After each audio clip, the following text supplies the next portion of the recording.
grounded in faith when our depression makes it really hard to feel God's presence in those moments? Yeah, that's a great question. I think I would say a couple of things. One, like feelings are legitimate. So hopefully what I say does not, make it feel like those are illegitimate. I think it's just the sequence in which we interact with them. And the best way I've ever heard it is our emotions, whether it's in depression or otherwise, ought to be the caboose of life, not the engine. So like if you wait, like for example, tomorrow with church, or let's say middle of winter, you guys have a big snowstorm. In theory, you might, right? I'm being facetious there. But if you decide till Sunday morning, if I feel like going to church, I'll go. There's a lot of Sundays you will find yourself not at church because you're letting your feelings dictate that. Versus, we all know if I can just get my body here, eventually the feelings will kick in, right? So emotions are meant to like reinforce right decisions. They're not meant to be what leads the way. The Disney follow your heart. That mindset is not a biblical principle. So I think as it relates to depression, that's why I threw out, like, for example, reading scripture and praying, finding disciplines that you just choose to do that you don't feel like doing sets a certain like tone or trajectory that I think then when you have other things that maybe try to retard or to slow down your progress in other areas, you're like, no, I'm choosing to do what's right and to let the emotions follow. So I think the feelings are legitimate. It's just a matter of sequencing them. I think God's will is all about timing. I don't think most of us in the room are defying God and like doing hedonistic things and rejecting his authority. I just think we get out of sequence. We're impatient. We're impulsive. And so I think as it relates to depression, which anxiety is I feel too much, like my mind's racing in 50 directions at once. Depression, I don't feel anything. And if I do feel anything, it's probably counterproductive to at least follow that feeling. So I guess that would be my thought is just get your thoughts in order, follow what God has given you on that front, and then you can expect your emotions to eventually catch up and follow and reinforce that. No, that's great. This next one says, do you think that we are living in a world that actually promotes depression? What to look like, how much money to make, which car to drive, that part of this depression epidemic is constantly trying to live up to what we see? Yeah, I do. The biggest issue is comparison. Comparison is the thief of joy, C.S. Lewis said. And I think the biggest platform for that would be social media. I just started teaching a new session that we didn't have time for this weekend on technology specifically. I just taught it for the first time to the rednecks in West Virginia a few weeks ago. And I've never They know what technology is. Yeah, they do. They do. If it's reached West Virginia, it's a problem. So, in Ohio, West Virginia is like the brunt of every joke, if you don't know that. So every state has that. What's the state here that you make fun of? Ourselves. That actually, yeah, that resonates. But I do think technology is the vehicle through which I think a lot of that comes now. And there, dopamine, I don't know how much you've studied on this, but dopamine hits that we get so easily from, doom scrolling on Insta or whatever, the back end of that is a lot of times flatlining. And we're talking not about like clinical depression, we're talking just like the fact that it's so pervasive. I think a lot of it is just our rhythms that are unhealthy. And I think the comparison that we have between ourselves, no one has the life that you see online as their actual life. They have those days as well. So yeah, that'd be one thought. That's great. The sixth question is about handling depression or trauma or distress, like we talked about this morning, when your loved ones are ridiculing it or denying that it's there, kind of walking through that feeling alone. Yeah, this happens all the time where folks will say the hardest part about what I'm battling is being misunderstood or misrepresented by those that claim to love me, that are married to me, that are my parents or my siblings or whatever. And so my advice to you would be to find a place that's healthy where you can find that and make up the difference on that, at least for the foreseeable. And then a lot of times I find that there's a lag with family where they will eventually come around, but it's going to take more time than the average. Have you ever noticed that we treat complete strangers often more politely than we do our own family, right? And I think that there's something to that. The prophet's not without honor except in his own country. There's just something about familiarity that breeds contempt. So don't overload that as in they have contempt for depression. It's just I'm their family. And so anything I say is going to be suspect or maybe mocked or marginalized. And you don't want to become a victim, in that sense, even if they are not being as understanding as they should be. Find a surrogate, find someone else that will be there for you, and then, God willing, God will bring them back in. That's awesome. This is a great question. How can God use seasons of depression or trauma to transform us or help us grow spiritually, rather than allowing the enemy to use those seasons to destroy us? How do we use this for good? It's a really good question. I think I would say, number one, wherever you're at with depression, start by making the next step a step of surrender. So it's kind of like the blank check thing. Like I was taught as a young person, just sign the check and then say, God, put in the amount, or sign the contract and let God put in the specifics. A lot of God's will, he only reveals after we first preload it or front load it with surrender. So I think what I would say is tell God, what's in my life right now, I don't have control over, but I choose moving forward to be in a position of surrender. And that includes surrendering to, a couple of you said to me over one of the breaks here, my family has depression and we probably will have some of it the rest of our lives. Like, are you willing to surrender to that and say, God, if this is something I have to keep having nip at my heels every now and then or frequently, if that's what you choose for me, I surrender that. We had a, kind of like this, Andrew, we had a panel of grief. We did a Sunday on lamenting in our church a few years ago, and I had 6 different people in our church who had gone through grief in different ways. And 5, when I said, what's the one thing about God that's anchored you through the loss and the depression that obviously typically follows, 5 of the 6 said the sovereignty of God. So I think it's acknowledging who he is and then saying, I choose to submit to that. And I know that sounds super pious or abstract with depression, but I do think if you can start with surrender, and then God will bring the voices and the influences and maybe the therapy or whatever needs to be a part of that. But we tend to resent God, question God, and really those are just passive ways of rebelling against God. Got to surrender. Yeah, I think one of the things I really appreciate about today is so much is about spiritual intentionality, right? Instead of allowing these things to kind of take their way, saying that, I'm going to make a choice of surrender, or I'm going to make a choice of relationships, or because so many of us walk through these seasons and it becomes more about what's happening to us and I'm being tossed around in it, versus saying in the middle of this, I'm going to choose to open myself up. I'm going to choose to surrender. And so much of our growth takes place there. Thank you for that. Okay, a few questions based on friends. Okay, so I have a friend who's a believer going through depression, but who tends to prioritize more of the clinical approaches or medication to the neglect of spiritual things of the Bible or prayer. Yeah. So how do I support and encourage her to lean into the Lord without it coming across like, well, if you prayed or read the Bible more, you wouldn't be depressed? Yeah. That's a hard balance to walk, isn't it? Where you're I think the first thing I'd say is those are not mutually exclusive. I think we tend to pit those against each other, and that's why I kept showing that diagram of taking a holistic approach of spiritual, biological, psychological, and the interpersonal, the relational. And so I think you front load it by saying, I acknowledge that there are definitely some physical things, and I commend you for getting the medical help, or there are some psychological things that could be or are a part of this. I'm glad you're getting help on that. But I think also, I guess here would be the thought, nothing can replace the spiritual things that alone God provides, right? So that's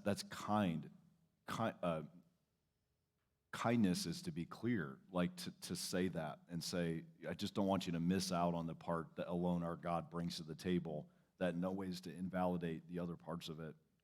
And then the second thing I would say is become a student of that.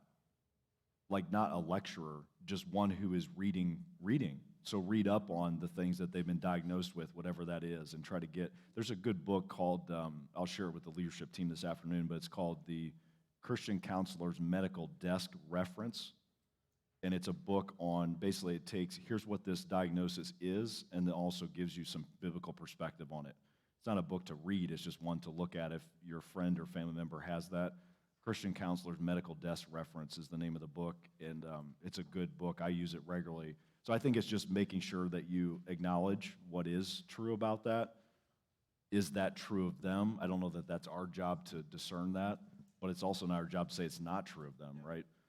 Just focus on what we know about God and sharing that. And I think also just live it. Like they're longing for peace and joy. Make them thirsty. You know, you can't make them drink, right? But you can make them thirsty. Try to live without anxiety. I had a pastor say to me during COVID, when all was chaos there, those early days of 2020, the best thing you can give people is the gift of a non-anxious presence. Like when they're around you, does their depression go down? Does their anxiety go down? That's what I try to do. Well, that's emotional intelligence too. Or sometimes it's the right word at the right time. Yeah. And so it might be an opportunity for you to say, hey, don't neglect your spiritual walk. And there's going to be a day where that's received as, man, they love me. And there's also days where that's received like, they stink, right? Yeah. Like, and just feeling out that moment, understanding it, and maybe praying that God gives you a chance to say those things. And I found myself a lot more than I regret things that I haven't said, I regret things that I do say in the wrong moments. Okay, so just pray that God brings us those moments. Here's a great one. What if I am not gifted in counseling in general, but I want to grow in that and to help the people that I love? I don't want to be overbearing when I talk to them or make the situation worse by not being understanding. Basically, what are some ways we can gain some understanding of this, how we can help? Yeah. I think the number one skill that anybody can develop is learn to ask better questions. Like, as a counselor, like my job is not to give all the answers, it's to give space for God to reveal what's going on. So like in my counseling, I have like an intake form. If you would meet with me for counseling, I don't meet with average church people, I'm not saying you're average, but you know what I mean? Above average is yes, who's in the above room average, today. yes. Yeah. Thank you, Pastor, for saving me on that. Mainly ministry leaders and then our own church folks, just with my bandwidth. But if I do, I have them fill out a survey which has all kinds of questions. And then the first time I meet with them, it's all questions. I'm not saying, here's your problem, here's the solution. So I just think, questions stir the conscience, accusations harden the will. And I think back to what you were saying a minute ago, just let the Spirit ask the questions, or respond to them as you. So I think it's let the Spirit lead you both in asking the question and then how to respond to it. And the best counselors and pastors and fellow church members I've ever met are really good at that. You don't have to have all the answers. Soul winners, evangelism, it's just knowing how to ask that probing question that's open-ended, and then you just let God lead it wherever you want. That'd be where I'd start.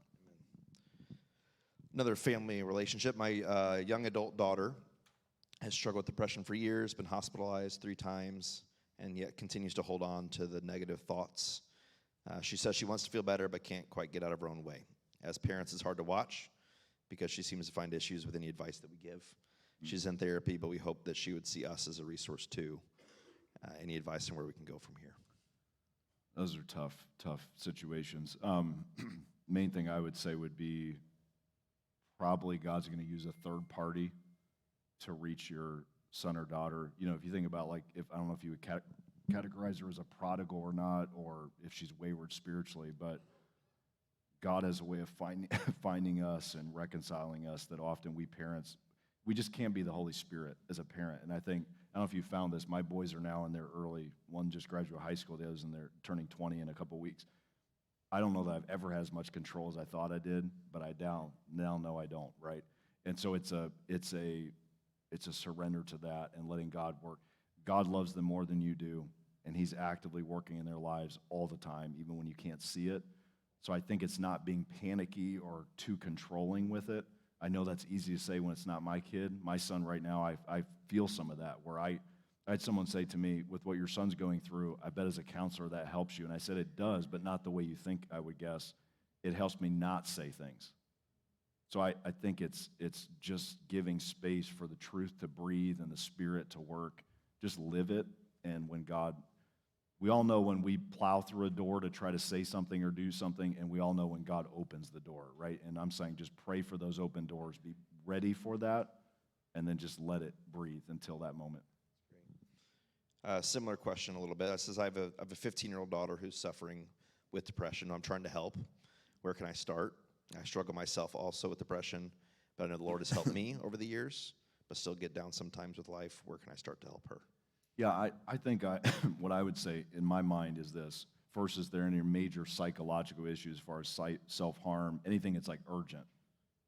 If there is, then that needs to be addressed first. But I would say if that is off the table, I would guess at 15 maybe it still is. I don't know. Each one's unique. I would consult with a physician and make sure you get a thorough blood screening. Make sure there's no deficiencies, anything that's an obvious thing to resolve. You want to rule out those things, and then get her in to see a counselor. Would be, I think, wise. And then what's left you have that's spiritual. I would say if you can start with the things that are obvious and kind of definitive, then whatever's left we have to now work through spiritually. Parents, I think as parents we tend to try to fix it on our own. Pastors, we can do that too. Let others who have their expertise do their part and rule out whatever you can. That's right. And if the fact that you struggle as the parent, there could be something genetic or biological that's getting transferred to the next generation. Either it's learned, or it's something that is actually genetically a tendency your family has. So that'd be where I'd point it. A lot of questions about our kids. So one more. I have a daughter battling depression, and she has shut me out. Does not answer the phone or text from me or my husband. Lives in another state with her husband and our 2 grandsons. My questions, any advice how I can get through? What words do I use for her to trust me and versus trigger her? That's becoming more of an issue, ghosting, and not just ghosting by, some guy I went to high school with that, I could take or leave. I'm talking like family, right? In the church setting, in the family setting. And, it takes two to tangle, right? And it takes 2 to reconcile. And so I think you have to be careful not to take on more responsibility than is your responsibility. I know this, again, sounds easy for me to say. I'm not in that situation. If my son or daughter did want to reconcile, where does my heart need to be fully open and ready for that? So I think it's maintaining. It's like the father on the porch, that when the son was still a long ways off, he was there and ready, right? That didn't happen by accident. Every day he was there, and his heart was open, and he knew what feast he was going to throw and what fatted calf was now primed and ready for the son to come home. So I think that's where you have to focus your energy. And I know that sounds really tone deaf to what you're maybe navigating, but in that moment, you will not be able to bring what's needed to be ready for that moment if you're not working at that. So I think the ball's somewhat in their court, right, from what Lisa's been described, but some of it is in our court, and that is our preparation and maintaining a sweet spirit. This isn't asked, but any advice for us on our own emotional or mental health with trying to put, in a situation where the ball is in their court? Yeah.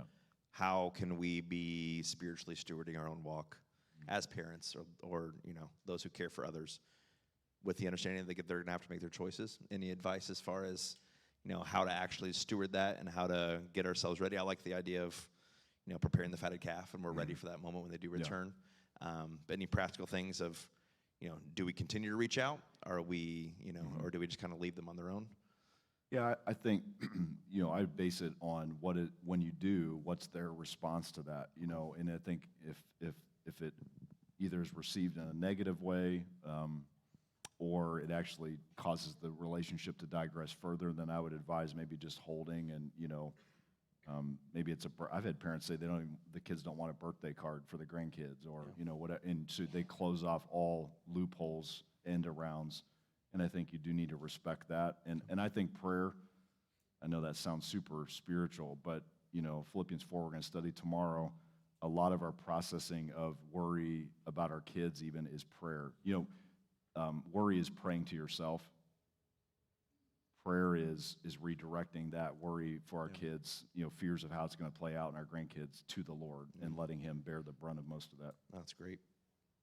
Another one with the son. What is the best way to initiate a conversation with my son, who, based on my observations, is struggling with depression and maybe some issues with negative self-perception? Basically, how do I bring it up if I see someone else struggling? Yeah. Or do I wait for them? Or yeah, I think I would questions again, and maybe it's even sharing your own struggle. The temptation is for our kids and even young adults to feel like we don't have these struggles. Like I don't know about you, some of you that are my age or older, I'm coming to terms with, I'm one of the at least middle-aged guys in the room now, is we just didn't and don't talk about it as openly as maybe the younger generations do. I think their flaw would be they're almost hyper-therapeutic sometimes, and some of us are a little bit older, we're under, like too much the other way. So I think it's it's discussing, making that freely something that can be talked about, and start with your own struggles. You connect with people in weakness, not in strength, and so I think if you can show yourself to be vulnerable, you model, like whatever you would love for them to have toward you in tone and openness, just begin that with them. Be the proactive participant. No, super good. Let's shift now to some of the questions on trauma. How would you deal with trauma if you were the cause of it? And the people that you hurt are choosing not to forgive you, and even would say that they hate you for what you've done. How do you process that when you're the initiator? Yeah. That's humble, whoever asked that question, because it's easy to be the victim, or not easy, but we tend to skew toward that, right? Versus I've victimized others. I think I would start with making sure what's behind that in your own life. Like, trauma doesn't just happen out of nowhere. Do the self-work, that you need to do. Like, why did you hurt or abuse or victimize someone? Maybe it's your own pain that you went through that has yet to be resolved. So I think you have to do that personal work, because otherwise you may do it again, right? If you don't deal with the root causes of that.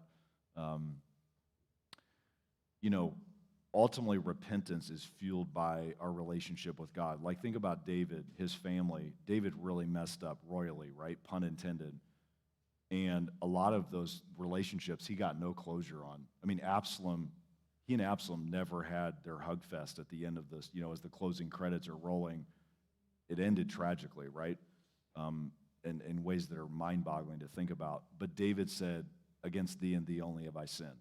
So I think you have to acknowledge, if you have traumatized or victimized someone else, ultimately your issue is vertical primarily.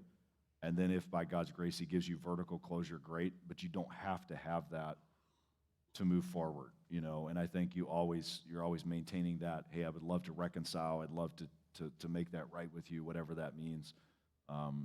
But life doesn't work that way, right? And so I think that doesn't invalidate the repentance, and it doesn't invalidate your path forward. It's just something you have to keep navigating and being open to. Yeah. How would you address trauma from a manic episode of this particular, like a bipolar disorder, with the shame that comes to that from the person that was involved who had the episode, and then for family and friends who were caring? Yeah, that would be a little bit outside my expertise as far as specifics on manic, if we're talking manic depression or, whatever the acting out is. But I think there's still personal responsibility, and I think that's something that often gets lost in these diagnoses that often are legitimate. Most of these diagnoses are symptom-based diagnoses. So it's based on a set of symptoms, whether that's ADHD, ADD, bipolar, et cetera. And so there is a lot of subjectivity that comes in if we're not careful. And with that, not all, but in some cases, it abdicates all personal responsibility. So I think even if in that moment you felt out of control, you still need to own the consequences of that, in the sense of, I'm sorry if I hurt you or I made you uncomfortable or this ruined whatever the event was that I was in. So you still take responsibility for it, would be my advice, and then seek to resolve whatever the contributing factors were that led to that moment. Those are tough. We tend to kind of spiritualize all these things if we're not careful, and those things force you to say there's something else going on that has to be addressed. Yeah, the surface there, yeah. Two more. How can I talk to my family about these things, depression, trauma, when I'm just not good at talking about my feelings? That would be a guy. That has to be a guy that asks that. Guys, their worst question is, how do you feel about that? I don't know.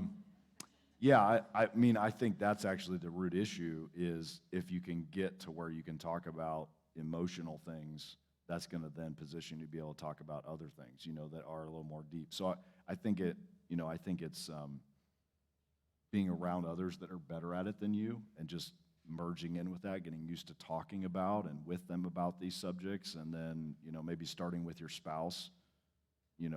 For some of us men, our wives are, always trying to read us or sense us, and we don't let them in to know more about us. So I think just letting your guard down, learning how to do that in small, sizable chunks will then allow you maybe to the broader family to be able to do that on a regular basis.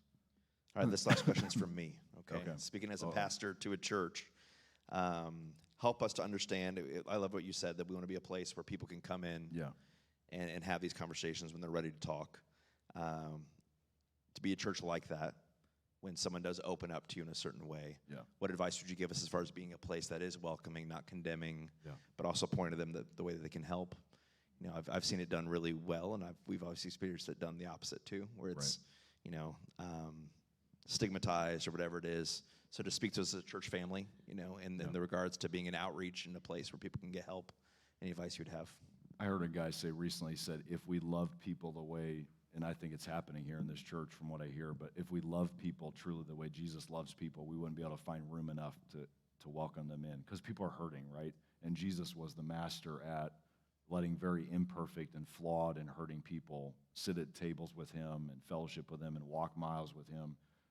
So I think I would say, in a general sense, just strive to have the Spirit of Christ, you know, that like when they come here, is it about your pastor? You know, your pastor is not the product of this church and what he's generating online, or, you know, someone else, or even this building and your amazing new parking lot with its cool lights over it and all that. That's great. But the product is, if we can use that word, is Jesus, right? So I think it's if someone's seeking to get help with these issues, whether they realize it or not, they're seeking him. And so when they come here, can they find him? Do they see him? Do they sense him? Do they, you know, the beauty of incarnate gatherings is it's a place to actually feel him, his presence, and to sing about him and study about him, and then, you know, rub shoulders as you talk.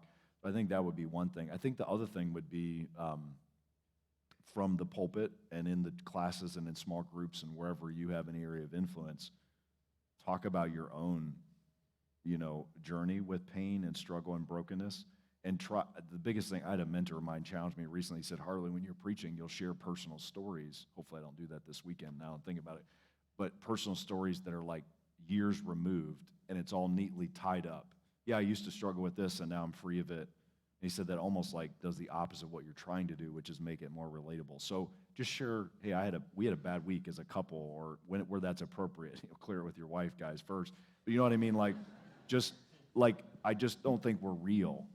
And I think I can sense in this church you're striving for that. Double down on that and lean into that. And I think if you're real and Jesus Christ is high and lifted up, that combination just like welcomes people in right where they're at. Man, that's awesome. Can we thank Harley one more time for this morning?